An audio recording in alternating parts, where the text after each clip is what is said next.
ओम शांति। आज हम कर्म कर रहे हैं, लेकिन कर्म करने के बाद भी हमें कई बार हाथ में पछतावा ही लगता है। पछतावा करने के लिए हम कई बार बहुत सारे लोगों के पास उस चीज के बारे में बोलते हैं कि मुझे करना नहीं चाहिए था, लेकिन हो गया। कहा भी जाता है कि अगर एक बार मुख से बोल निकल जाए तो वापिस नहीं आता। लेकिन हम उस मुख से निकले हुए बोल से कितनी आत्माओं को दुख पहुंचाते हैं, कितनी आत्माओं को अशांति पहुंचाते हैं। लेकिन वो जिन भी आत्माओं को आपने दुख पहुंचाया है या जिन भी आत्माओं से आपने अशांति पहुंचाई है, कहीं ना कहीं उनका पाप कर्म आपके हिस्से पहुंच गया। लेकिन अब मुझे ये देखना है कि जब मैं कर्म करता हूं, कर्म करने के बाद जब मैं उस कर्म के लिए पछताता भी हूं, तो क्या वो राइट है या रॉन्ग है। क्योंकि कई बार कहते हैं कि पश्चाताप करने के बाद वो कर्म खत्म हो जाते हैं, या जो भी पाप कर्म है वो खत्म हो जाते हैं। पश्चाताप का मीन्स क्या है? इसका मतलब तो मनुष्य आत्माएं पाप कर्म करती रहीं और पश्चाताप करते रहे, तो इससे क्या होगा? कोई हिसाब किताब नहीं है। लेकिन याद रखें, पश्चाताप का रिटर्न आपको तब मिलता है जब आप उसे दिल से करते हैं। एक होता है मजबूरी वश, एक होता है दिखावे वश, और एक होता है दिल से कि आगे के लिए मैं कभी भी ये चीजें नहीं करूंगा। आज व्यक्ति करता क्या है कि अभी अभी कर्म किया, किसी को दुख पहुंचा कर आया, घर पर आया, उसे थोड़ा सा उस चीज का पश्चाताप हुआ, उसने उस चीज को रियलाइज किया। रियलाइजेशन करने के बाद थोड़ा सा सोचा कि नहीं, करना नहीं चाहिए था, भगवान जी मुझे माफ कर देना, भगवान जी ऐसा कर देना, या भगवान जी ऐसा कर देना। क्या वहां पर वो पाप कर्म खत्म हो सकते हैं? बिल्कुल भी नहीं।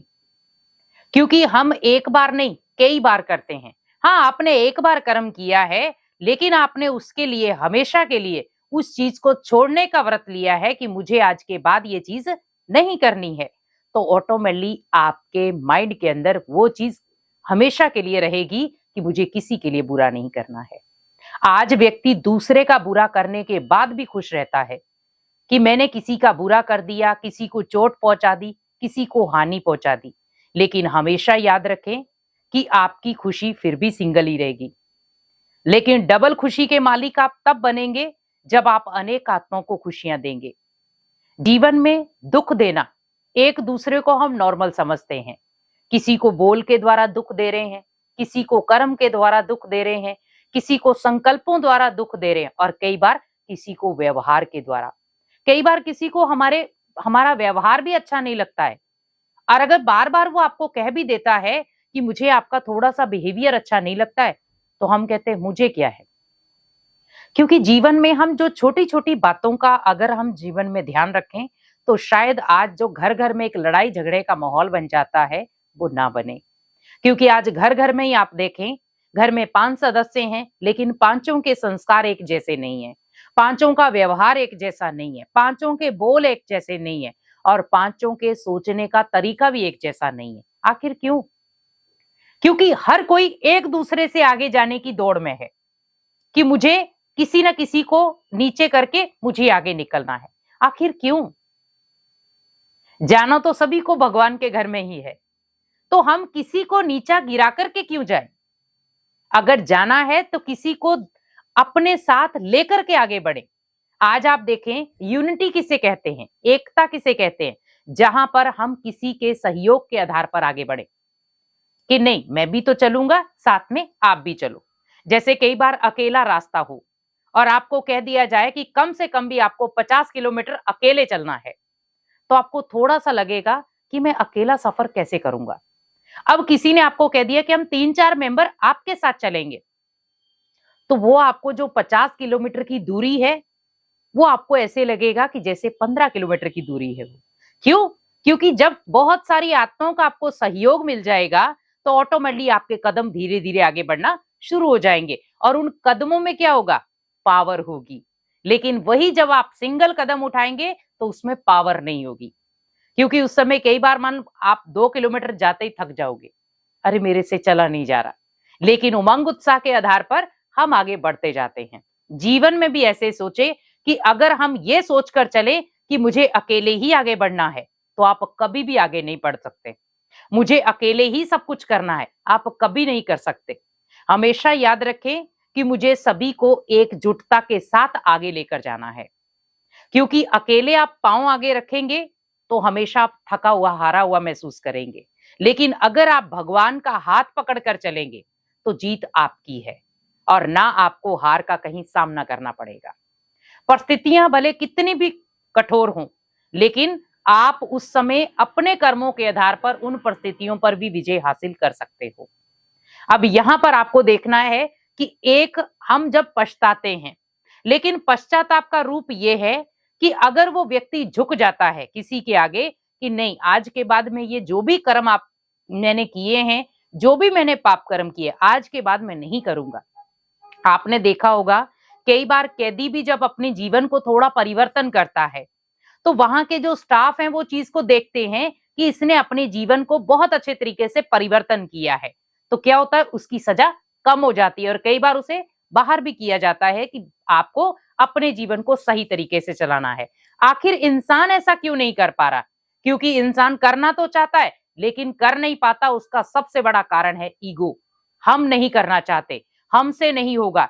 जीवन में अपने आप को इतना कठोर मत बनाओ कि जिसके आधार पर आप कुछ करना चाहो लेकिन कुछ कर ना पाओ। हाथ में आपके तकदीरें हैं, आप अपनी तकदीर को बना सकते हो, लेकिन उसके लिए आपको हमेशा याद रखना है कि जब मेरे जीवन में बहुत सारे ऐसे कर्म आ रहे हैं जहां पर ओनली मैं पछता रहा हूं, तो पछताने से कुछ नहीं होगा। उन चीजों का आप हल ढूंढे।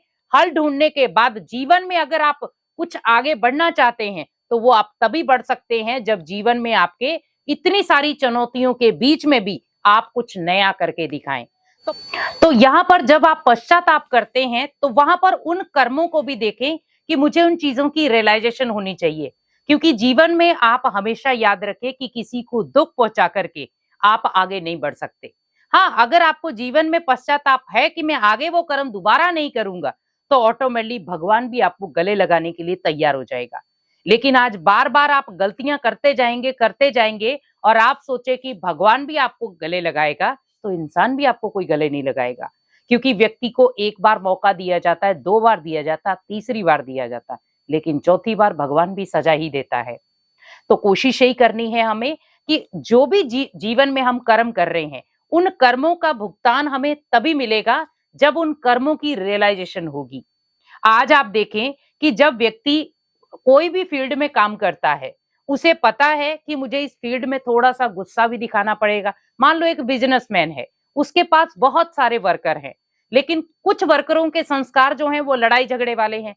लेकिन जो वहाँ का बॉस है, उसका इतना संस्कार नहीं है लड़ाई झगड़े का। लेकिन धीरे-धीरे वो उनके साथ बैठते-बैठते उसी माहौल में ढलते-ढलते वो भी थोड़ा-सा एग्रेशन में आ सकता है। लेकिन अगर वो अपने आप को स्ट्रांग समझकर उन चीजों को फेस करने की कोशिश करे, तो वो अपने आप को बदल नहीं सकता। आपने देखा होगा, अगर सपोज हम किसी बिजनेसमैन के पास भी जाते हैं, कई बार वो बहुत विनम्र होते हैं और कई बार बहुत गुस्से वाले होते हैं। कई बार हम कहते हैं कि फलानी कंपनी में तो वो जो सर हैं वो बहुत अच्छे हैं, और कई बार हम कहते हैं वहां पर तो सर इतने गुस्से वाले हैं। दोनों में अंतर है, कार्य सेम है, लेकिन सोच का अंतर पड़ गया। किसी ने उस कार्य को लेकर के बोझ समझ लिया और किसी ने उस कार्य को बहुत लाइट वेट में कर रहा है। वैसे घर परिवार में भी मुझे देखना है, घर में अगर बहुत सारे सदस्य हैं, तो मुझे ये नहीं है कि जो मैं चाहूं वही सारे करें, या जो मेरे संकल्प चल रहे हैं कि ऐसा घर पे होना चाहिए वैसे ही सब करें। क्योंकि आप किसी को भी चला नहीं सकते। कोई भी नहीं चाहता है कि हम आपकी कठपुतली बने। आज व्यक्ति घर घर में लड़ाई का केंद्र क्यों बन रहा है? क्योंकि उसकी इच्छाएं पूरी नहीं होती। मान लो अगर उसने कोई कार्य दे दिया, किसी व्यक्ति ने उसका कार्य नहीं किया, तो ऑटोमेटिकली उसको गुस्सा आ जाएगा। अगर वो व्यक्ति कार्य करता रहा, तो उसके लिए वो बहुत अच्छा है। जैसे वहां पर उसने वो कार्य बंद कर दिए या उसने उसका कहना मानना बंद कर दिया, और वहां पर ही लड़ाई झगड़े का माहौल तैयार हो जाता है। तो कोशिश आपको ये करनी है कि अपने घर में एक सकारात्मक माहौल बनाना है। और अगर कर्म करने के बाद भी आप पछतावा ले रहे हैं, तो उससे अच्छा है आप जो भी कर्म करें सोच समझ कर करें। ओम शांति।